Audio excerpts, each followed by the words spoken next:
Facts बताने वाला हूँ। हेलो दोस्तों, मैं हूँ मोहम्मद काशिफ। आप देख रहे हैं अल्फा फैक्ट्स। आइए जानते हैं स्टीफन हॉकिंग के बारे में कुछ अमेजिंग, कुछ नया।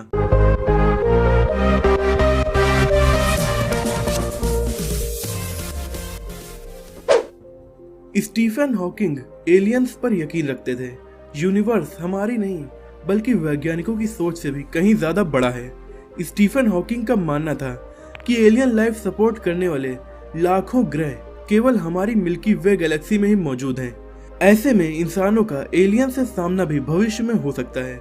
लेकिन उन्होंने इंसानों को इस बारे में सावधान किया था कि इंटेलिजेंट एलियन लाइफ से कांटेक्ट करते वक्त सावधानी जरूर बरतें, क्योंकि अगर एलियंस हमसे ज्यादा इंटेलिजेंट हुए तो वो धरती के बेशकीमती रिसोर्सेज के लिए इंसानों को खत्म करने या फिर अपना गुलाम बनाने की भी कोशिश कर सकते हैं। जैसे कोलंबस ने अमेरिका को खोजा था और वहां रह रहे लोगों को ही अपना गुलाम बना लिया था।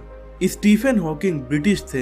इनका जन्म 8 जनवरी 1942 को इंग्लैंड के ऑक्सफोर्ड शहर में हुआ था। स्टीफन हॉकिंग चल फिर नहीं सकते थे, फिर भी ये बहुत अच्छे राइटर थे और 1988 में इन्होंने अपनी शानदार book a brief history of time from the big bang to black holes publish की थी। इस बुक में इन्होंने ब्लैक होल्स से लेकर क्वांटम थ्योरीज तक सब कुछ कवर किया था और ये बुक बेस्ट सेलर बुक बन गई थी और इसकी 1 करोड़ से ज्यादा कॉपीज लोगों ने खरीदी।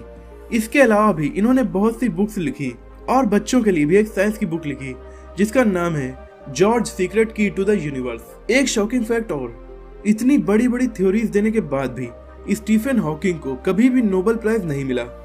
लेकिन कोई बात नहीं, इन्हें नोबेल प्राइज के अलावा सैकड़ों अवार्ड से नवाजा गया था। इनकी ब्लैक होल्स के बारे में बहुत बड़ी थ्योरी है, हॉकिंग रेडिएशन, लेकिन नोबेल प्राइज केवल कंफर्म डिस्कवरीज के लिए ही दिया जाता है और हमारी टेक्नोलॉजी इतनी डेवलप नहीं कि हम ब्लैक होल्स के पास जाकर इस थ्योरी को कंफर्म कर सकें, इसीलिए उन्हें नोबेल प्राइज नहीं मिल सका। 1963 में स्टीफन हॉकिंग की उम्र 21 साल थी और उन्हें मोटर न्यूरॉन नाम की बीमारी हो गई थी। इस बीमारी को देखकर डॉक्टर्स ने दावा किया कि वो केवल 2 साल और जिंदा रह सकेंगे, लेकिन उन्होंने अपनी बीमारी को बहुत बुरी तरह हरा दिया और 76 सालों तक जिंदा रहे। स्टीफन हॉकिंग को एक खतरनाक बीमारी ने अपनी चपेट में ले लिया था जिसका नाम था अमायोट्रोलेटरल स्क्लेरोसिस। इससे उनके पूरे शरीर को लकवा मार गया और वो व्हील चेयर पर आ गए। लेकिन अपनी मौत से कुछ दिन पहले इन्होंने इस बीमारी के बारे में कहा था कि इस बीमारी से पहले मैं जीवन से बहुत ऊब गया था। बीमारी के बाद मुझे हर रोज नई चुनौती का सामना करने को मिलता है। स्टीफन हॉकिंग की बोलने की क्षमता बीमारी के चलते खत्म हो गई थी, लेकिन उन्होंने अपनी चेयर और कंप्यूटर को इतना डेवलप कर लिया था कि उसी के दम पर वो दूसरों से कम्युनिकेट कर पाते थे। इनके ऊपर 2014 में हॉलीवुड में बनी बायोपिक का नाम था थ्योरी ऑफ एवरीथिंग। इस मूवी में स्टीफन हॉकिंग का रोल निभाने वाले एक्टर को ऑस्कर अवार्ड से नवाजा गया था। स्टीफन हॉकिंग ने बताया था कि 200 सालों में धरती का अंत हो सकता है, इसीलिए इंसान को रहने के लिए अंतरिक्ष में कोई दूसरी जगह ढूंढ लेनी चाहिए। तो दोस्तों, ये थे महान वैज्ञानिक स्टीफन हॉकिंग के बारे में कुछ बातें। आपको ये वीडियो कैसी लगी कमेंट में हमें जरूर बताइएगा। अगर आपको ये वीडियो पसंद आई हो तो इसे लाइक और शेयर कीजिए।